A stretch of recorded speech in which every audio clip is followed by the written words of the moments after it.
Bonjour à tous, c'est Lisandre, j'espère que vous allez bien. Aujourd'hui, on se retrouve pour une nouvelle vidéo où nous allons parler des nouvelles puces M1 de Apple pour les Mac. Cette vidéo est en partenariat avec Ecosia. Utilisez Ecosia pour vos recherches internet tout en plantant des arbres. Pour plus d'informations, rendez-vous en description. Les Mac ont toujours été, et surtout ces dernières années, équipés de processeurs Intel qui avaient la raison sur eux.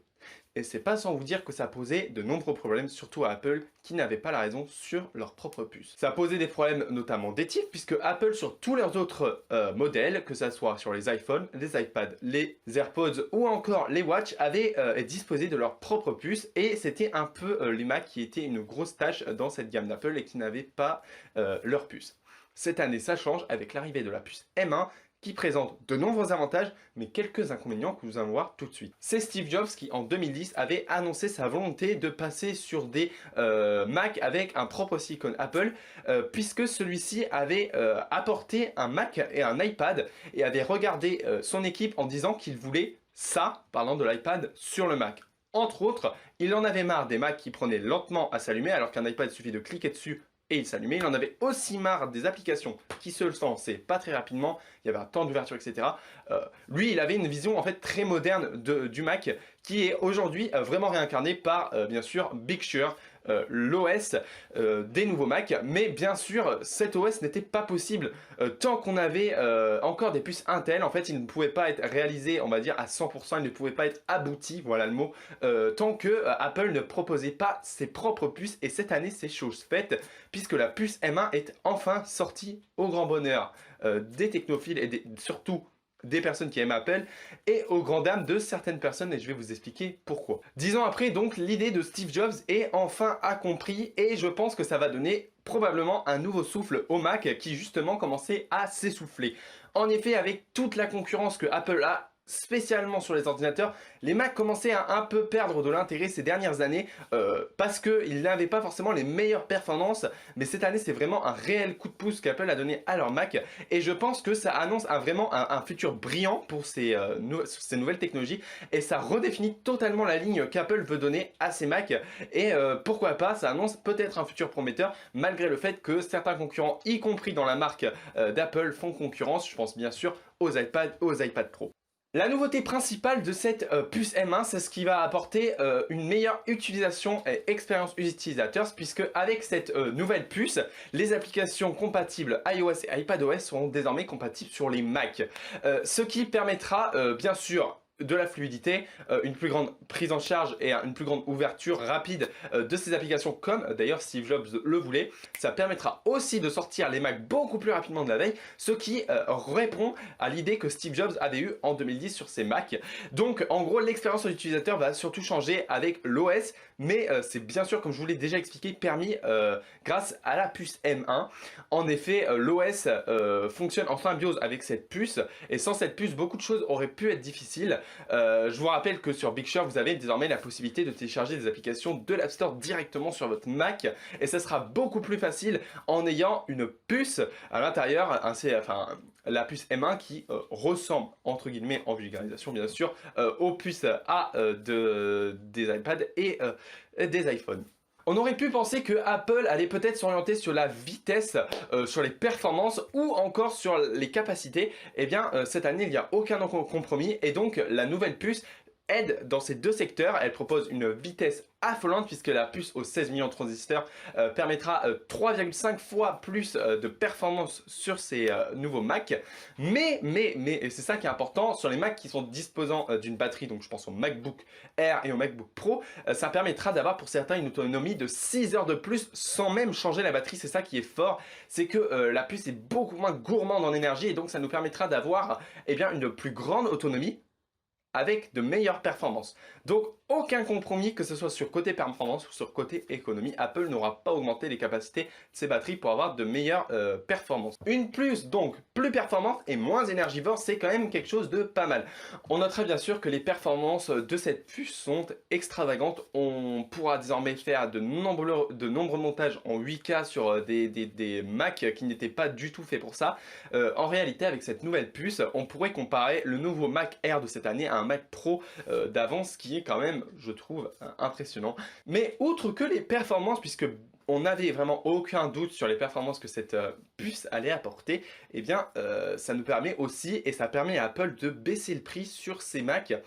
Puisqu'en fait, avant, Apple achetait ses puces, et elles achetaient ces puces à Intel, qui eux-mêmes font du bénéfice. Donc en gros, ça leur coûtait très cher, et une bonne partie de l'argent allait dans la puce, dans le processeur. Sauf que cette année, eh bien, Apple vient directement faire ses propres puces, les créer, fixer ses prix et ne pas faire de bénéfices dessus, ce qui fait que les prix des Mac Air, des MacBook, des MacBook Pro, des Mac Mini baissent considérablement.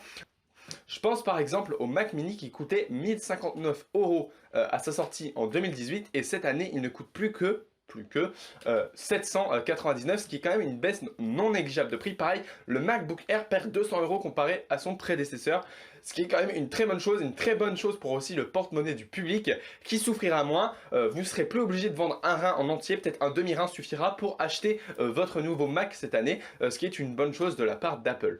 Cette baisse de prix s'est d'ailleurs vue sur les Mac puisque ceux-ci sont dans beaucoup de boutiques déjà en rupture de stock. Tout simplement, j'ai essayé moi-même de m'en procurer un pour faire un unboxing et ma commande s'est faite annuler. D'ailleurs, j'en recevrai un plus tard, dans quelques semaines. Je l'ai commandé encore hier, un nouveau.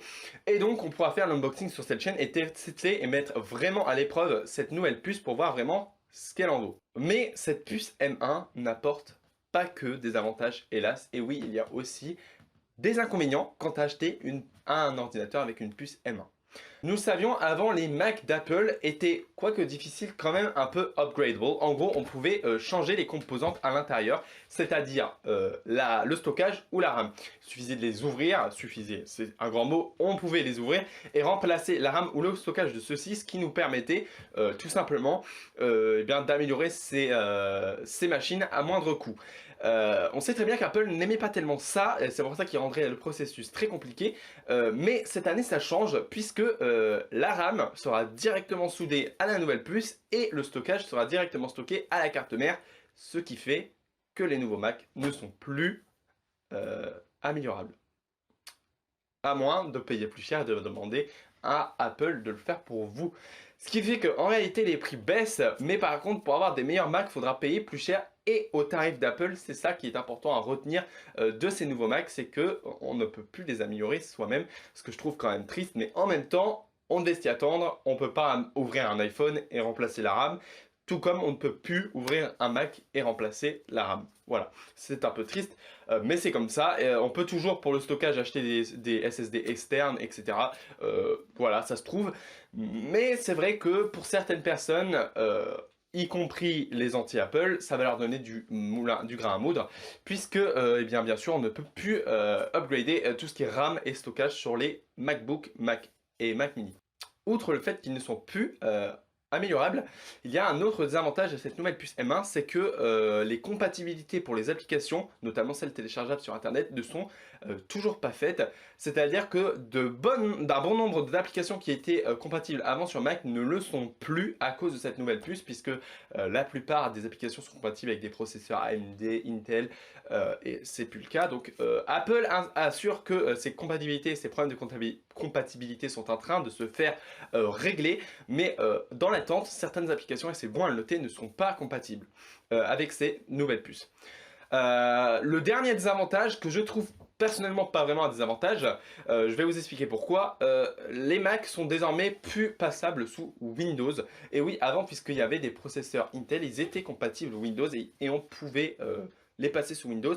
Ce n'est plus possible maintenant. Je n'ai jamais vraiment compris le principe de passer un Mac sous Windows. Autant acheter un PC Windows directement parce que un Mac ça vaut quand même la peau du cul. Et donc vouloir détruire ce que vous venez d'acheter, parce qu'après bien sûr on peut pas faire retour en arrière, c'est quand même assez contre-productif. Le fait que la puce M1 soit désormais bel et bien une réalité fait rêver. En effet, chaque année Apple, quand ils annoncent leur nouvelle puce, annonce des performances encore meilleures que celles de l'année dernière, alors que celle de l'année dernière est toujours la meilleure au monde. Je pense par exemple aux iPhones avec leurs A11, A12 et A13 qui sont pour le moment les meilleures puces qu'on peut trouver sur des téléphones, et il y a de grandes chances que ça fasse pareil sur les Mac, puisque chaque année Apple améliorera leur puce et on peut s'imaginer les vitesses et les performances qu'on aura dans 2 ans avec la puce M3 par exemple. Vraiment je pense qu'il y a du lourd et du gros qui arrive, et ça c'est une très bonne chose. C'est qu'Apple maintenant n'est plus dépendant d'autres compagnies pour faire mieux, et donc on pourra se trouver avec des Macs bien plus performants que d'autres PC. Voilà, donc moi j'ai essayé de faire une présentation assez rapide pour essayer de vous faire comprendre qu'est-ce que ça va changer d'avoir une puce M1. Bien sûr, si vous voulez rentrer beaucoup plus dans les détails, je pourrais faire une autre vidéo si vous voulez. Parler par exemple du fait que la performance par watt a été considérablement réduite, c'est-à-dire qu'on utilisera moins de watts pour avoir plein de performances. Je vous affiche le graphique ici, c'est vraiment important. Après, Apple a été quand même un peu mesquin lors de ses présentations, c'est que notamment sur ces graphiques, les comparaisons, on n'avait pas vraiment d'abscisse et d'ordonnée, on ne pouvait pas savoir si c'était gros ou pas très gros. Et aussi, on ne sait pas comparer à quel ordinateur il faisait. Je pense notamment à un moment, ils ont comparé au meilleur ordinateur de la même gamme, meilleur ordinateur vendu de la même gamme. Ça veut rien dire, voilà, on ne sait pas qu'est-ce que c'est, donc ok, c'est bien de dire que c'est mieux, mais moi si je vous dis je suis le meilleur youtubeur de la même gamme, je suis pas sûr que vous compreniez, hein, parce que est-ce qu'il y a d'autres youtubeurs qui me ressemblent? Non, parce que je suis unique et irremplaçable, c'est faux bien sûr. Outre que ça, c'est vrai que avoir une puce comme ça fait bel et bien rêver et j'ai vraiment hâte de voir la suite. Concernant les compatibilités et ce qui est sorti cette année, pour le moment, tous les PC qui ont les Mac, ce sont les Mac mini, les Mac Air et les MacBook Pro. Tout simplement, pour l'instant, on n'en a pas d'autres. C'est fort à parier que ça viendra pour la suite sur les iMac, les iMac Pro et les Mac Pro, mais ce n'est pas encore le cas et on a très hâte de voir ce que ça va donner puisque à mon avis, il y aura aussi du lourd. Peut-être que d'ailleurs, ce ne sera pas avec la M1, mais avec la M2 qui va peut-être arriver, ou la M1X. Apple adore les noms un peu compliqués. Enfin, la puce M1 apporte un réel game changer dans le monde des MacBook et des mondes des Mac d'ailleurs, puisque on pensait par exemple le Mac mort, le Mac mini bien sûr je parle, et en réalité il y a beaucoup de gens qui l'achètent cette année, dont moi, ça va être mon ordinateur principal désormais, je l'ai commandé. La puce M1 comporte de nombreux avantages, d'innombrables avantages d'ailleurs, on peut désormais faire du gaming dessus. Enfin, moi je trouve que c'est quelque chose qui est quand même très impressionnant et dont j'attendais vraiment quelque chose. Et pour moi d'ailleurs c'est la mesure la plus importante qu'Apple a prise cette année puisque j'ai été un petit peu déçu des iPhone 12. Mais vraiment cette année pour les Macs c'est quelque chose d'impressionnant. Et si vous êtes intéressé par l'unboxing de ce Mac mini, eh bien abonnez-vous à ma chaîne YouTube et likez cette vidéo. Je vous la mettrai juste ici quand elle sera disponible. J'ai très hâte de le recevoir et je pense que vous aussi vous avez hâte de voir à quoi ça ressemble. Je n'ai pas plus grand chose à vous dire, si ce n'est de vous abonner à ma chaîne YouTube, de liker la vidéo. Et moi j'aurai le plaisir de vous retrouver dans la prochaine vidéo. C'était Lisandre.